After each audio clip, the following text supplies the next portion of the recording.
Good morning students, welcome back to my channel study with Abhiman. आज मैं आप लोगों के लिए यूपी पॉलिटेक्निक एंट्रेंस एग्ज़ाम 2022 से रिलेटेड एक मोस्ट इम्पॉर्टेंट वीडियो लेकर आया हूँ। आज की इस वीडियो में मैं आप सभी स्टूडेंट्स को ये बताऊंगा कि पॉलिटेक्निक में एडमिशन के समय आप सभी स्टूडेंट्स को किन किन डॉक्यूमेंट्स की ज़रूरत पड़ेगी। आज की वीडियो आप सभी स्टूडेंट्स के लिए मोस्ट इम्पॉर्टेंट होने वाली है।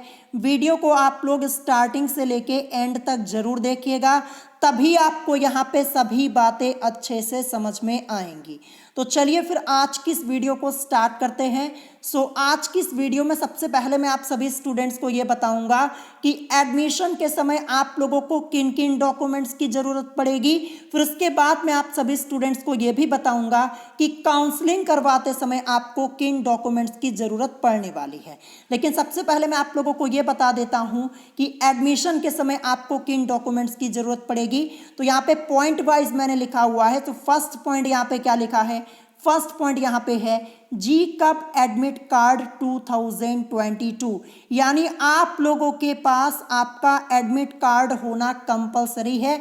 देखिए, एडमिट कार्ड आप सभी लोगों ने डाउनलोड किया होगा, प्रिंट आउट आप लोगों ने लिया होगा। तो आप लोग अपने एडमिट कार्ड को संभाल के रखिएगा, क्योंकि एडमिशन के समय एडमिट कार्ड की ज़रूरत आप लोगों को पड़ेगी और काउंसलिंग के समय भी आप लोगों का एडमिट कार्ड लगेगा, ध्यान रखिएगा। तो आप लोग अपने एडमिट कार्ड को संभाल के रखिएगा। फर्स्ट पॉइंट मैंने यहाँ पे क्लियर कर दिया। अब इसके बाद देखिए यहाँ पे सेकंड पॉइंट क्या लिखा है। सेकंड पॉइंट यहाँ पे है जी कप रैंक कार्ड यानी रिजल्ट 2022। देखिए, अभी तो आपका रिजल्ट आया नहीं हुआ है। जब आपका रिजल्ट आ जाएगा ना, तो आपको क्या करना होगा, उसका प्रिंट आउट आपको लेना होगा। तो आप लोगों के पास आपका रैंक कार्ड यानी रिजल्ट भी होना कंपलसरी है। एडमिशन के समय इसका भी काम आपको लगने वाला है, ध्यान रखिएगा। देखिए, यहाँ पे आपके रिजल्ट में आपकी रैंक लिखी होगी, आपके मार्क्स लिखे होंगे, तो आपको अपने रिजल्ट की ज़रूरत भी पड़ेगी एडमिशन के समय। ये मैंने यहाँ पे सेकंड पॉइंट आपका क्लियर कर दिया है। अब इसके बाद देखिए नेक्स्ट यहाँ पे थर्ड पॉइंट क्या है। थर्ड पॉइंट यहाँ पे लिखा है कॉलेज अलॉटमेंट लेटर 2022। अब ये कॉलेज अलॉटमेंट लेटर क्या है, ये मैं आपको डिटेल में समझा देता हूँ।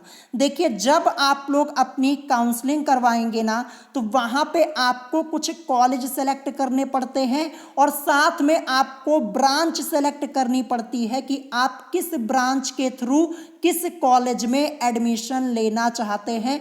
आपको अपनी चॉइस फिलिंग करनी होती है। चॉइस फिलिंग के बाद आप अपनी चॉइस लॉकिंग करते हैं।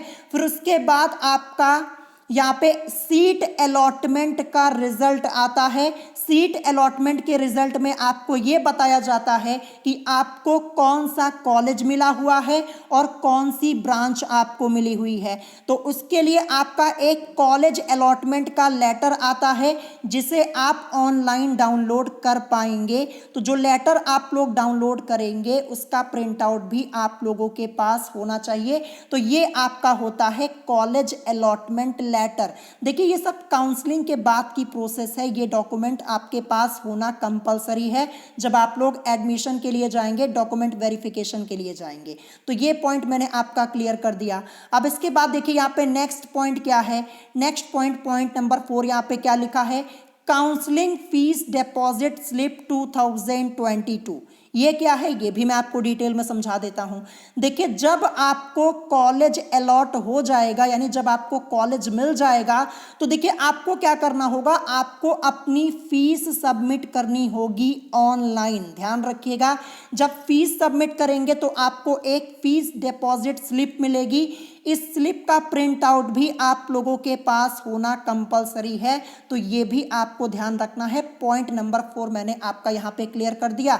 अब इसके बाद नेक्स्ट देखते हैं यहाँ पे पॉइंट नंबर 5 क्या है। पॉइंट नंबर 5 यहाँ पे लिखा है 10th एंड 12th की मार्कशीट आप लोगों के पास होना कंपलसरी है, ध्यान रखिएगा। अब देखिए, आप लोगों में से बहुत सारे स्टूडेंट्स ऐसे होंगे जिन लोगों ने इस बार यानी 2022 में क्लास 10th अपना पास आउट किया होगा। तो जिन स्टूडेंट्स ने यहाँ पे क्लास 10th अपना 2022 में पास आउट किया है तो उनको तो केवल क्लास 10th के मार्कशीट की ज़रूरत होगी, ध्यान रखिएगा। और देखिए अगर आपने इंटर भी अपना पास आउट कर लिया है, क्लास 12th भी अपना पास आउट कर लिया है, तो आपको अपने साथ में 12th की भी मार्कशीट ले जानी पड़ेगी।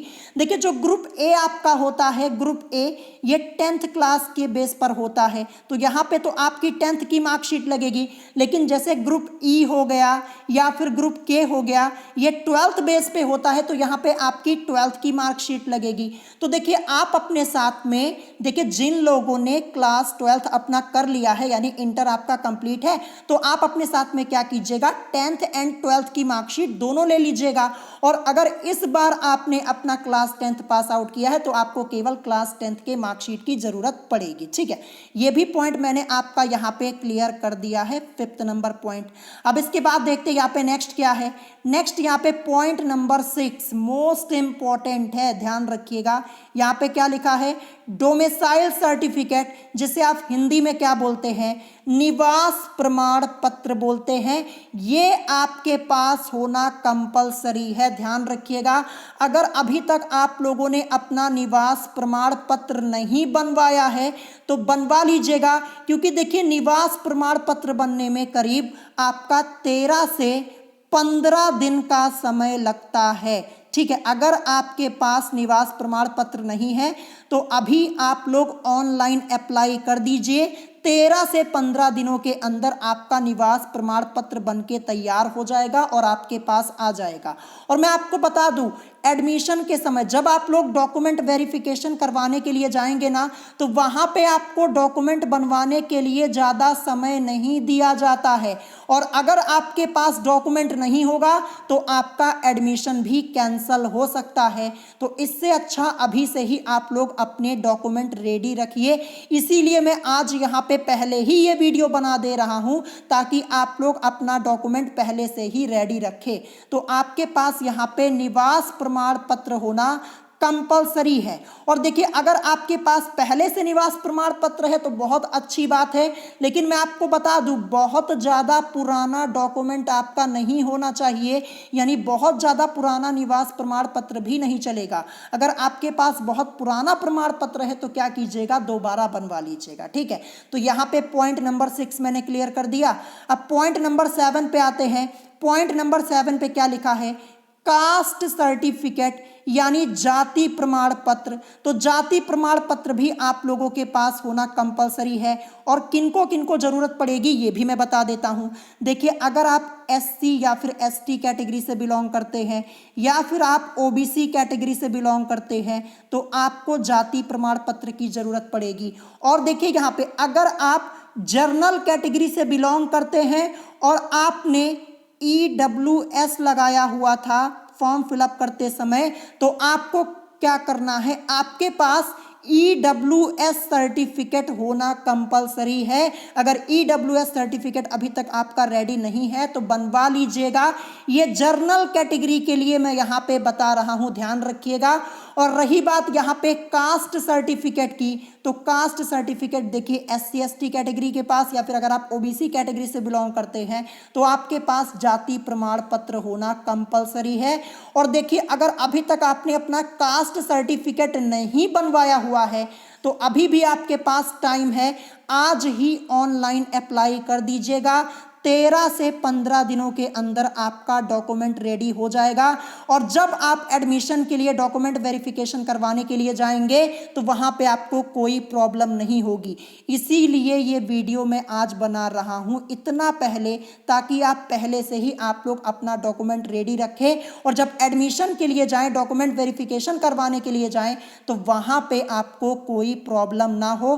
तो कास्ट सर्टिफिकेट आपके पास होना कंपलसरी है अगर आप SC ST कैटेगरी से बिलोंग करते हैं या फिर OBC कैटेगरी से बिलोंग करते हैं। और देखिए मैंने बताया अगर आप जनरल कैटेगरी से बिलोंग करते हैं, EWS आपने लगाया है, तो EWS सर्टिफिकेट आपके पास होना कंपलसरी है। और इसके अलावा कुछ और इंपॉर्टेंट पॉइंट्स मैं यहाँ पे बता देता हूँ, बहुत ही ध्यान से सुनिएगा। अगर आप PH कैंडिडेट हैं, PH से मतलब क्या होता है, फिजिकली हैंडीकैप्ड, यानी अगर आप विकलांग श्रेणी के अंतर्गत आते हैं तो आपके पास विकलांग श्रेणी का सर्टिफिकेट होना चाहिए, ध्यान रखिएगा। देखिए जब आप लोगों ने फॉर्म अप्लाई किया होगा ना तो वहां पे आपसे पूछा जाता है कि क्या आप पीएच कैंडिडेट हैं। अगर आप विकलांग श्रेणी से बिलोंग करते हैं तो आप यस पे क्लिक करते हैं, हाँ पे क्लिक करते हैं। तो अगर आपने हाँ पे क्लिक किया है तो आपके पास इसका भी सर्टिफिकेट होना कंपलसरी है, ध्यान रखिएगा। और इसके अलावा अगर आपकी फैमिली में कोई फ्रीडम फाइटर था तो इसके लिए भी आपने जब फॉर्म फिलअप किया होगा तो वहां पे यस सिलेक्ट किया होगा, हाँ सिलेक्ट किया होगा। अगर हाँ सिलेक्ट किया है तो इसका भी सर्टिफिकेट आपके पास होना चाहिए। और देखिए अगर आपकी फैमिली में कोई आर्मी में है या फिर कोई आर्मी में था यानी एक्स आर्मी पर्सन, तो ये भी आप लोगों से फॉर्म फिलअप करते समय पूछा गया होगा। अगर आपने यस पे क्लिक किया है तो आपके पास ये भी सर्टिफिकेट होना चाहिए। और अगर इन सब पे आपने नो पे क्लिक किया है, अगर आप पीएच कैंडिडेट नहीं है या फिर आपकी फैमिली में कोई फ्रीडम फाइटर नहीं है या फिर आपकी फैमिली में कोई एक्स आर्मी मैन नहीं है, तो अगर आपने नो पे क्लिक किया तो इन सब की जरूरत आपको नहीं पड़ेगी। जिन लोगों ने यस किया है उनके लिए मैं बता रहा हूं। तो ये भी मैंने डिटेल में बता दिया और कास्ट सर्टिफिकेट के बारे में तो मैंने आपको बता ही दिया। नेक्स्ट पॉइंट यहां पे क्या है, इनकम सर्टिफिकेट यानी आय प्रमाण पत्र भी आप लोगों के पास होना कंपलसरी है। देखिए अगर अभी तक आय प्रमाण पत्र आपने नहीं बनवाया है तो आपके पास टाइम है। आज अगर अप्लाई करेंगे तो 13 से 15 दिनों के अंदर आपका यहाँ पे इनकम सर्टिफिकेट आपके पास आ जाएगा। तो आय प्रमाण पत्र भी आप लोगों के पास होना कंपलसरी है। और अगर पहले से है तो कोई बात नहीं, अच्छी बात है, फिर आप उसका यूज कर लीजिएगा। लेकिन मैं आपको बता दूं जितने भी डॉक्यूमेंट्स यहाँ पे मैं आपको बता रहा हूँ ये ज़्यादा पुराने नहीं होने चाहिए, ध्यान रखिएगा। तो इनकम सर्टिफिकेट भी आप लोगों के पास होना कंपलसरी है, ये मैंने आपको बता दिया। अब इसके बाद देखिए नेक्स्ट पॉइंट क्या है, आईडी प्रूफ। आपके पास अपना आईडी प्रूफ होना चाहिए यानी आइडेंटिफिकेशन प्रूफ आप लोगों के पास होना चाहिए। अब आईडी प्रूफ में आप क्या यूज कर सकते हैं, सबसे बेस्ट आपका है आधार कार्ड। आधार कार्ड का भी काम लगेगा जब आप लोग डॉक्यूमेंट वेरिफिकेशन करवाने के लिए जाएंगे, ये आप लोग ध्यान रखिएगा। अगर आपके पास आधार कार्ड नहीं है तो आप वोटर आईडी अपना लेके जा सकते हैं या फिर अगर आपके पास पासपोर्ट है तो आप उसका भी यूज कर सकते हैं। लेकिन आधार कार्ड तो सबके पास होता है, तो आधार कार्ड भी आपके पास होना चाहिए एडमिशन के समय जब आप डॉक्यूमेंट वेरिफिकेशन के लिए जाएंगे। अब नेक्स्ट यहाँ पे पॉइंट नंबर 10, ये आपका मोस्ट इंपॉर्टेंट है। इस पॉइंट को आप लोग बहुत ही ध्यान से समझिएगा। आपके पास टीसी यानी ट्रांसफर सर्टिफिकेट एंड आपका कैरेक्टर सर्टिफिकेट होना चाहिए। अब ये टीसी और कैरेक्टर सर्टिफिकेट क्या होता है ये मैं आपको बता देता हूं, ठीक है, बहुत ही ध्यान से समझिएगा। देखिए जैसे मान लीजिए कि आपने 2022 में, ठीक है, 2022 में आपने अपना क्लास 10th पास आउट किया था, ठीक है, इस बार आपने पास आउट किया तो आपके पास क्लास 10th की टीसी होनी चाहिए, ट्रांसफर सर्टिफिकेट, ठीक है। और देखिए टीसी के साथ में ही आपको कैरेक्टर सर्टिफिकेट मिलता है, ध्यान रखिएगा। अब जैसे मान लीजिए आप लोगों में से बहुत सारे स्टूडेंट्स ऐसे होंगे जिन्होंने क्लास 12th अपना पास आउट कर लिया होगा, ठीक है, क्लास 12th अपना पास आउट कर लिया होगा। तो अगर आपने 12th पास आउट कर रखा है तो आपकी 12th की टीसी लग जाएगी, यानी 12th क्लास की टीसी तब आपकी लगेगी, तब आपकी 10th क्लास की टीसी नहीं लगेगी। और अगर आपने ग्रेजुएशन कर रखा है यानी ग्रेजुएशन अगर आप कर रहे हैं या फिर ग्रेजुएशन कर लिया है तब आपकी ग्रेजुएशन की टीसी लगेगी, ध्यान रखिएगा। यानी कहने का मतलब क्या है, जो लास्ट क्लास आपने पास आउट की है, ध्यान रखिएगा, लास्ट क्लास आपने जो भी पास आउट कर रखी है, चाहे 10th या 12th या फिर आपने ग्रेजुएशन किया हो, वही टीसी आपको लगानी है, ध्यान रखिएगा। अब जैसे मान लीजिए कोई स्टूडेंट है जिसने ग्रुप ए से फॉर्म फिलअप किया और उसने अपना ग्रेजुएशन कर रखा है, तो आपको फिर क्या करना होगा, आपको अपने ग्रेजुएशन की टीसी लगानी होगी और कैरेक्टर सर्टिफिकेट लगाना होगा। अब जैसे मान लीजिए किसी स्टूडेंट ने 12th पास आउट किया है तो आपको क्या करना होगा, आपको लास्ट क्लास आपने 12th पास आउट की है तो आपको टीसी किस क्लास की लगानी होगी, 12th की लगानी होगी। और अगर आपने अपना last class 10th pass out किया है तो 10th की टीसी लगेगी, 11th किया है तो 11th की लगेगी। ये आपको ध्यान रखना है, जो लास्ट क्लास आपने पास आउट की है वही टीसी आपको लगानी है। ये पॉइंट मैंने आपका क्लियर कर दिया। तो टीसी यानी ट्रांसफर सर्टिफिकेट और ये कैरेक्टर सर्टिफिकेट यानी चरित्र प्रमाण पत्र, ये दोनों ही आपको अपने स्कूल से ही मिलते हैं और आप लोगों के पास अवेलेबल होगा भी, ठीक है। तो ये ध्यान रखिएगा। अब जैसे मान लीजिए इस बार आपने क्लास 10th पास आउट किया है या फिर 12th पास आउट किया है 2022 में, तो अभी से अपनी टीसी के लिए अप्लाई कर दीजिए स्कूल में जा कर के, ताकि समय से आपको टीसी मिल जाए। अगर अभी अप्लाई करेंगे तो कहीं जाके आपको 20 से 22 दिनों के अंदर या फिर थोड़ा जल्दी भी मिल जाता है, किसी किसी स्कूल में 10 से 12 दिनों में भी टीसी मिल जाती है। तो टीसी के लिए अपना अप्लाई कर दीजिएगा। नेक्स्ट पॉइंट यहाँ पे पॉइंट नंबर 11 क्या है, मेडिकल फिटनेस सर्टिफिकेट आपके पास होना कंपलसरी है, यानी मेडिकल सर्टिफिकेट भी आपके पास होना चाहिए, मेडिकल फिटनेस सर्टिफिकेट। अब ये सर्टिफिकेट आपका कहाँ पे बनेगा वो मैं आपको बता देता हूँ। देखिए ये जो सर्टिफिकेट है ना, ये आप किसी सरकारी अस्पताल में जाकर बनवा लीजिएगा, या फिर आपके आसपास कोई सरकारी स्वास्थ्य केंद्र हो तो वहां से जाके बनवा लीजिएगा। देखिए ये काम मत कीजिएगा कि अब अगर आपके पास कहीं प्राइवेट कोई हॉस्पिटल है या फिर कोई प्राइवेट क्लिनिक है, वहां से जाकर आप अगर सर्टिफिकेट बनवा के लाएंगे तो आपका सर्टिफिकेट मान्य नहीं होगा। जो आपका मेडिकल फिटनेस सर्टिफिकेट होना चाहिए वो सरकारी अस्पताल का होना चाहिए, ध्यान रखिएगा। यानी सरकारी अस्पताल या फिर आपके आसपास कोई सरकारी स्वास्थ्य केंद्र है तो वहां पे जाके अपना मेडिकल फिटनेस सर्टिफिकेट बनवा लीजिएगा। देखिए ज़्यादा पैसे नहीं लगेंगे, जहां तक मुझे लगता है ज़्यादा से ज़्यादा 50 या 60 रुपए आपसे लेंगे वो लोग, और आपको मेडिकल फिटनेस सर्टिफिकेट मिल जाएगा। लेकिन जो आपका मेडिकल फिटनेस सर्टिफिकेट है ये सरकारी अस्पताल का होना चाहिए, ध्यान रखिएगा। सरकारी अस्पताल यानी गवर्नमेंट हॉस्पिटल या फिर सरकारी स्वास्थ्य केंद्र अगर आपके घर के आसपास है वहां पे चले जाइएगा, वहां से आप अपना मेडिकल फिटनेस सर्टिफिकेट अभी बनवा लीजिएगा, क्योंकि इसका भी यूज लगेगा एडमिशन के समय, आपसे ये मांगा जाएगा और अगर नहीं लेके जाएंगे फिर आपको प्रॉब्लम हो जाएगी। तो मेडिकल फिटनेस सर्टिफिकेट आपका होना चाहिए गवर्नमेंट हॉस्पिटल का यानी सरकारी अस्पताल का, या फिर अगर आपके आसपास कोई स्वास्थ्य केंद्र है वहां पे जाइएगा, बोलिएगा, आपका मेडिकल फिटनेस सर्टिफिकेट आपको मिल जाएगा यानी बन जाएगा आपका। तो पॉइंट नंबर 11 आपका क्लियर।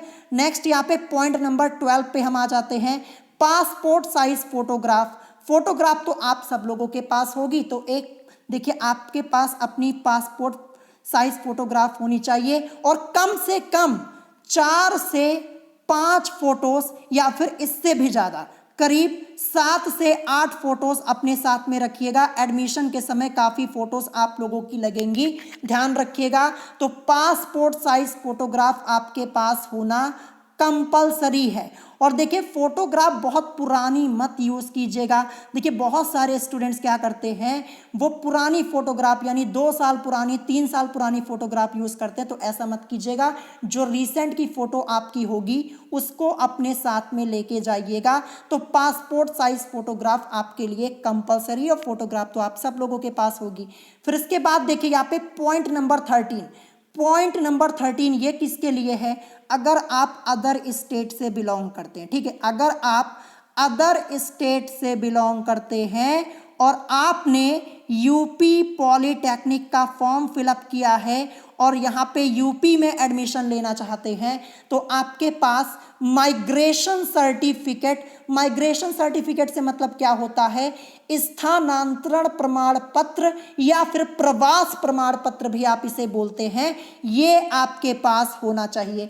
एग्जाम्पल के तौर पे समझा दूं, जैसे आप बिहार के स्टूडेंट हैं, ठीक है, बिहार के हैं, या फिर अगर आप झारखंड के स्टूडेंट हैं और आपने यहाँ पे यूपी में अपना फॉर्म अप्लाई किया था एंट्रेंस एग्जाम के लिए और आप यूपी में एडमिशन लेना चाहते हैं, तो आपके पास माइग्रेशन सर्टिफिकेट यानी स्थानांतरण प्रमाण पत्र आपके पास होना कंपलसरी है, ये आप बनवा लीजिएगा, आसानी से बन जाता है। ये उन लोगों के लिए है जो अदर स्टेट के स्टूडेंट है और यूपी का यहाँ पे फॉर्म फिलअप किया हुआ है, ध्यान रखिएगा। और जो यूपी के कैंडिडेट हैं, यानी अगर आप यूपी से ही बिलोंग करते हैं तो ये आपके लिए नहीं है, ये केवल अदर स्टेट के स्टूडेंट्स के लिए है, उनके लिए ये सर्टिफिकेट लगेगा। तो पॉइंट नंबर 13 मैंने यहाँ पे क्लियर कर दिया है, ठीक है। फिर इसके बाद देखिए यहाँ पे नीचे क्या लिखा है मैंने नोट पॉइंट में, आप सभी स्टूडेंट्स को सभी ओरिजिनल डॉक्यूमेंट्स और उनकी फोटो कॉपी ले जाना अनिवार्य है। जब आप लोग एडमिशन के लिए जाएंगे तो वहां पे आपको क्या करना होता है, डॉक्यूमेंट वेरिफिकेशन करवाना होता है। क्या करवाना होता है, डॉक्यूमेंट वेरिफिकेशन आप करवाते हैं। तो जब आप लोग डॉक्यूमेंट वेरिफिकेशन के लिए जाएंगे तो आपको इन्हीं सभी डॉक्यूमेंट्स की जरूरत पड़ेगी जो मैंने अभी वीडियो में बताया, और आपके पास सभी ओरिजिनल डॉक्यूमेंट्स होने चाहिए, ओरिजिनल और प्लस जितने भी ओरिजिनल डॉक्यूमेंट्स हैं इनकी फोटो कॉपी भी होना कंपलसरी है आपके पास। कम से कम सभी डॉक्यूमेंट्स की 2-2 फोटो कॉपी करवा लीजिएगा। कोई भी डॉक्यूमेंट्स आपसे वहां पे मांगा जा सकता है, इनमें से जितना मैंने आपको बताया है, और ये सभी मांगे जाएंगे, ध्यान रखिएगा। जितने भी डॉक्यूमेंट मैंने आपको बताए हैं ये सब कंपलसरी हैं, तो ये सब रेडी रखिएगा अपने पास। अब मैं आपको ये बता देता हूं कि काउंसलिंग के समय आपका यहाँ पे क्या क्या डॉक्यूमेंट लगने वाला है, यानी काउंसलिंग के समय आपसे क्या डॉक्यूमेंट मांगा जाएगा। देखिए काउंसलिंग के समय आपके पास क्या होना चाहिए, आपका एडमिट कार्ड होना चाहिए, ठीक है। क्या होना चाहिए, आपका एडमिट कार्ड लगेगा काउंसलिंग के समय, ये पहला पॉइंट मैंने आपको बताया। फिर इसके बाद नेक्स्ट पॉइंट यानी सेकेंड डॉक्यूमेंट आपके पास क्या होना चाहिए काउंसलिंग के समय, जो आपका रिजल्ट होगा, यानी रैंक कार्ड, जो आपका रिजल्ट आएगा वो आपके पास होना चाहिए, ठीक है। इसके अलावा आपका मोबाइल नंबर लगेगा, ठीक है। मोबाइल नंबर वही दीजिएगा जो लगातार चल रहा हो, ध्यान रखिएगा। और मोबाइल नंबर के अलावा आपकी एक ईमेल आईडी या फिर आप बोल सकते हैं जीमेल आईडी आपकी लगेगी। और देखिए जीमेल आईडी भी आप लोग वही दीजिएगा जो आपकी हो, किसी दूसरे की जीमेल आईडी मत दीजिएगा। जो आपकी जीमेल आईडी या फिर ईमेल आईडी हो वो आपको देना होगा जब आप लोग काउंसलिंग करवाने के लिए जाएंगे। देखिए जब आप लोग काउंसलिंग करवाने के लिए जाएंगे ना, तो सबसे पहले आपको क्या करना होगा, आपको अपना रजिस्ट्रेशन करना होगा। जब रजिस्ट्रेशन करेंगे तो वहाँ पे आपकी कुछ रजिस्ट्रेशन फीस लगेगी। रजिस्ट्रेशन करने के बाद आपको एक फॉर्म फिलअप करना होगा। फॉर्म में आप लोग अपनी पर्सनल डिटेल को डालेंगे, वहाँ पे जो आपका रिजल्ट आया होगा वो आपको बताना होगा, आपको अपना मोबाइल नंबर, जीमेल आईडी ये सब करना होगा। फिर इसके बाद आपको अपनी चॉइस सिलेक्ट करनी होगी कि आप किस कॉलेज में और किस ब्रांच से एडमिशन लेना चाहते हैं।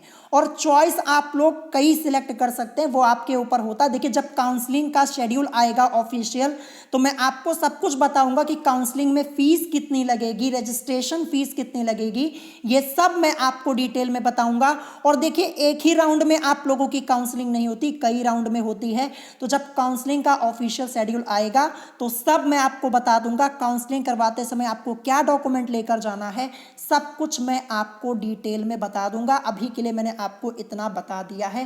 तो देखिए जब आप लोग फॉर्म फिलअप करेंगे, चॉइस फिलिंग करेंगे, चॉइस फिलिंग के बाद चॉइस लॉकिंग करेंगे, फिर उसके बाद आपका सीट अलॉटमेंट का रिजल्ट आएगा, तब आपको पता चलेगा कि आपको कहाँ पे कॉलेज मिला है, कौन सी ब्रांच मिली है। अगर आपको कॉलेज और ब्रांच पसंद आती है तो आप एडमिशन ले सकते हैं, नहीं तो फिर आप नेक्स्ट राउंड की काउंसलिंग के लिए जा सकते हैं। ये आपको ध्यान रखना है। तो ये भी मैंने आपको बता दिया। तो आज की इस वीडियो में जितने डॉक्यूमेंट्स मैंने आपको बताए हुए हैं ये सब डॉक्यूमेंट्स आपके पास रेडी होने चाहिए अभी से। अगर आप रेडी करवा लेंगे ना तो डॉक्यूमेंट वेरिफिकेशन के समय जब आप एडमिशन लेने के लिए जाएंगे, डॉक्यूमेंट वेरिफिकेशन कराएंगे, तुरंत आपका डॉक्यूमेंट वेरिफिकेशन हो जाएगा, आपको कोई प्रॉब्लम नहीं होगी। और डॉक्यूमेंट्स अगर नहीं रेडी रहेंगे तो आपको टाइम तो ज़्यादा मिलेगा नहीं, फिर आपका एडमिशन हो जाएगा क्या, कैंसिल हो जाएगा और आपकी जगह किसी और स्टूडेंट को एडमिशन मिल जाएगा जिसके पास डॉक्यूमेंट रेडी होंगे। तो ये गलती मत कीजिएगा, डॉक्यूमेंट अपना पहले बनवा लीजिएगा, ये आपके लिए ज़्यादा अच्छा होगा, इसीलिए पहले ही मैंने आपको बता दिया। अगर आज की इस वीडियो में आप लोगों को कोई बात नहीं समझ में आई हो तो आप मुझसे कमेंट करके पूछ सकते हैं, और अगर आज की वीडियो आप लोगों को पसंद आई हो तो वीडियो को लाइक करना मत भूलिएगा और साथ ही साथ हमारे चैनल स्टडी विद अभिमान को सब्सक्राइब करना मत भूलिएगा। सो आज की वीडियो में इतना ही, मिलेंगे नेक्स्ट वीडियो में। Thanks for watching.